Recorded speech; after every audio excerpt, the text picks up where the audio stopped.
Most people remember George Harrison as the quiet Beatle, the calm one, spiritual, soft-spoken, and way too gentle to ever hold a grudge.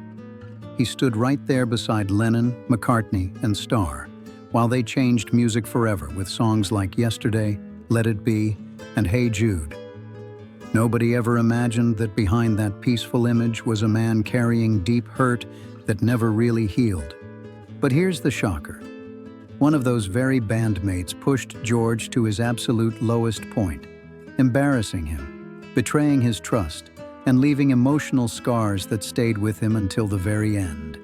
And when George finally spoke his truth at 58, it flipped everything we thought we knew about him upside down.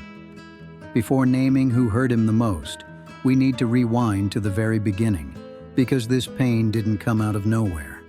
Long before fame, before screaming fans and record deals, George was just a small kid growing up in a tight two-up, two-down house at 12 Arnold Grove. Born on February 25, 1943, his early years were rough and real. Winters were so cold you could see your breath inside the house, no joke.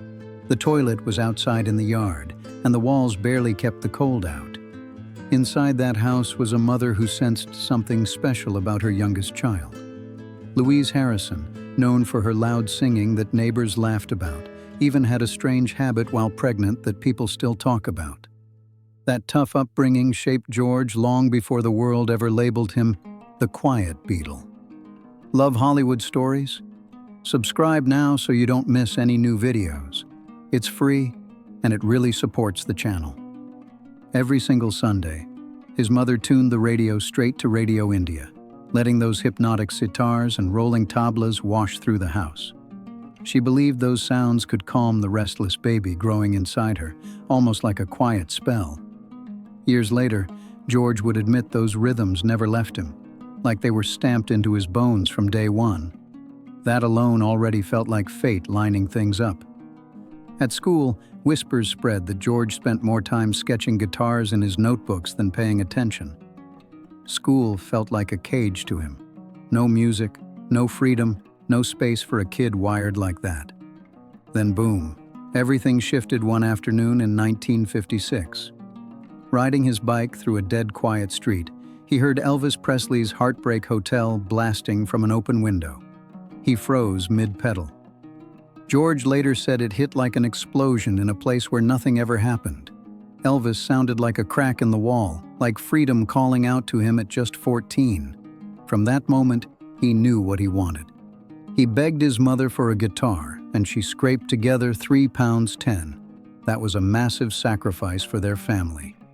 George practiced non-stop until his fingers were raw and aching. Lonnie Donegan's skiffle sound pushed him to start his first band, the Rebels. They weren't polished, they weren't tight, but they were loud and proud. Then destiny stepped in again. On the school bus, George met a kid named Paul McCartney. Same route, same guitar obsession, same hunger.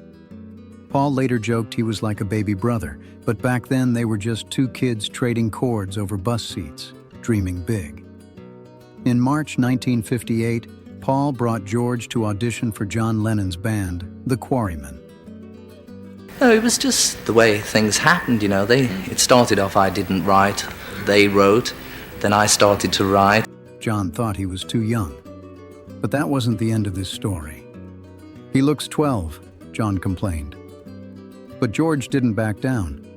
Right there on a dark bus, George grabbed his guitar and ripped through a lead so raw and loud it shut everyone up. The only light came from a street lamp outside, flashing across his fingers. When he finished, John said nothing at all. That silence said more than words ever could. In that moment, John knew George was in. Back then, they were just three Liverpool kids with cheap guitars and wild dreams. No clue that ego, jealousy, bitterness, and betrayal would one day twist that brotherhood into a quiet war that would scar them for life. And the truth is harsh. John Lennon would become the one who hurt George the most. When the Beatles hit the absolute peak of fame, that's when George's place inside the band began to crack, especially with John. On the outside, they looked inseparable, like four brothers against the world. But inside Studio 2 at Abbey Road, George felt like the extra piece nobody needed. John, the man George once admired more than anyone, slowly became the sharpest blade against him. The tension crept in during the mid-1960s, right when George started believing in his own writing. He brought "If I Needed Someone" into the studio with confidence. John barely looked up and muttered, "It's nothing." That wasn't advice, it was disrespect. George went home that night quiet and heavy, telling Patty Boyd just one thing: John didn't even hear the song. From that point on, every time George grew, John pulled further away, like George's evolution threatened him. And when George leaned into meditation and Indian philosophy, John mocked him openly, sneering, "You and your gurus." The damage was already done. "It's just another trap." George didn't clap back, didn't raise his voice, didn't swing. But Ringo later said the look on George's face said everything. It was like someone stabbed him right there in front of the whole room. Quiet pain, loud damage.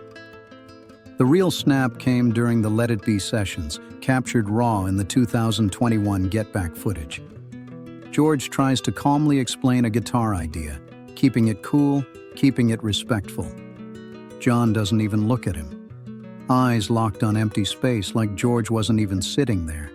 The air gets thick, heavy, awkward. After a few brutal seconds, George finally lets it out, voice tight but steady.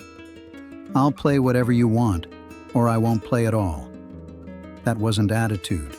That was exhaustion. When the Beatles officially broke apart, that buried anger didn't disappear. It exploded. In 1973, during John's chaotic Lost Weekend phase, he met George in a New York hotel. People expected laughs, nostalgia, maybe a peace moment. Instead, tension walked in first. When John casually suggested they might play Madison Square Garden together, George snapped. He stood up, face burning, and shouted, "Where were you when I needed you?" Then it happened. No warning. George grabbed John's glasses, ripped them off his face, and hurled them to the floor. May Pang later wrote, "John froze. No jokes, no comebacks." For the first time ever, John Lennon was genuinely scared of George Harrison. The quiet one had finally unloaded 10 years of silence, disrespect, and the pain of being left behind by someone he once trusted and loved. Most people assume John Lennon was the one George Harrison hated most, but here's the truth that still rattles hardcore Beatles fans.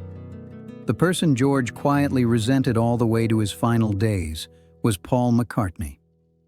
While the clash with John exploded in one unforgettable moment, the damage with Paul was slower, colder, and way more painful. Their tension crept in during the late 60s, almost invisible at first. Paul began tightening his grip on the band's sound, controlling every detail. George would walk in with songs he'd worked on for months, heart fully in them, and Paul would start rearranging them on the spot. Engineer Jeff Emmerich remembered sessions where Paul stood right over George's shoulder, telling him exactly how to play parts George had written himself. It wasn't teamwork, it was domination. Emmerich later said the atmosphere was suffocating, and George eventually admitted something shocking.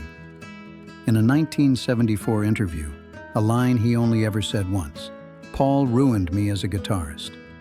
Not technically, emotionally. Paul's non-stop criticism, constant instructions, and quiet dismissal crushed George's confidence from the inside out. The clearest example came during the Maxwell's Silver Hammer sessions. George hated the song, so did everyone else. Still, Paul forced them to redo it over and over for days. Exhausted, George muttered to Ringo, "Why are we doing this?" Paul overheard and snapped back coldly, "Because it's my song." That moment burned into George's memory forever. But the real fracture came in January 1969 during Let It Be. On day 2, George finally told Paul he didn't like being dictated on guitar parts anymore. That quiet confrontation marked the beginning of the end, a slow, emotional split that never fully healed. Paul fired back, "I'm trying to help you, George." George didn't hesitate. He snapped with a line Beatles historians still call the rawest moment in the entire film. "You don't listen to anyone else." That wasn't just frustration. That was George finally saying he felt invisible next to the Lennon-McCartney machine. It hit hard, and it lingered.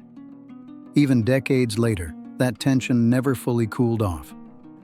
In 1987, when George was asked if he'd ever start a band with Paul again, he answered instantly, "I'd join a band with John, but not with Paul. It's nothing personal, just musical." Everybody knew that was cap. It was personal, and deep down, everyone could feel it. By the final stretch of his life, George was still carrying that old wound, one Paul never truly understood. It came from a friendship that never found balance, only quiet heartbreak and unresolved hurt. Long before the public noticed anything was wrong, George's final chapter had already begun. By the late 1990s, he had battled throat cancer, then lung cancer, and eventually a brain tumor. His body weakened, but his spirit stayed stubborn and sharp. Even during radiation treatments, George pushed himself to keep creating. He was determined to finish the songs that would become brainwashed. Donnie later recalled walking in and seeing his father whisper melodies into a recorder because his voice was too weak to rise. That silence was loud with urgency. George knew time was closing in. In his final weeks, the pain intensified, and the doctors' faces said what words wouldn't. Still, George stayed focused, racing the clock, leaving behind one last message carved in music and truth. George understood the truth before anyone had to spell it out. He calmly asked to be taken to Los Angeles, to a private home owned by Gavin DeBecker, where he could spend his final days in peace. He wanted Olivia and Donnie close. No chaos, no spotlight, just love and quiet. The room was filled with soft light, fresh flowers, and the sound of devotional chanting that had followed him since 1966. This wasn't for show, not some dramatic goodbye. It was what kept him steady when the pain surged. As November 2001 crept toward its end, speaking became harder for George. Visitors came gently, in small waves, never overwhelming him. Ravi Shankar sent heartfelt messages. Tom Petty broke down crying while holding the phone. Even Paul McCartney came to say goodbye. That meeting was emotional, tense, and oddly tender, years of history sitting silently between them. On November 29, 2001, surrounded by Olivia and Donnie, George drifted into a softer, quieter state. His breathing slowed, his eyes relaxed. No fear, just release. In those final moments, his family recited prayers from the Bhagavad Gita, the same words that had guided his life for decades. Then came a final whisper, meant only for the people closest to him. With that, his body finally let go. No drama, no noise, just peace. George Harrison, the quiet Beatle, exited the world the same way he lived his truest moments, calm, spiritual, and deeply human. What came next stunned even hardened industry insiders. George Harrison's ashes were taken to India and released into the Ganges and Yamuna rivers during a quiet, carefully planned ceremony. No cameras, no spectacle, just faith and intention. This was the goodbye George always wanted, spiritual, simple, and deeply connected to the beliefs that shaped both his life and his sound. And yet, his legacy didn't fade. It exploded. Here comes the sun. While my guitar gently weeps, all things must pass. The concert for Bangladesh, and not one but 2 inductions into the Rock and Roll Hall of Fame. These weren't just milestones, they were proof. The quiet Beatle became one of the most influential musicians of the 20th century. Even today, artists describe him the same way his son does. He followed his own path, even when it hurt. George carried pain far longer than anyone ever realized, and he rarely spoke it out loud. Now you know the story he never fully told. If you were in his place, could you forgive the person who hurt you the most? Drop your thoughts in the comments. Hit like, subscribe, and turn on notifications for more untold stories the history books never dared to tell.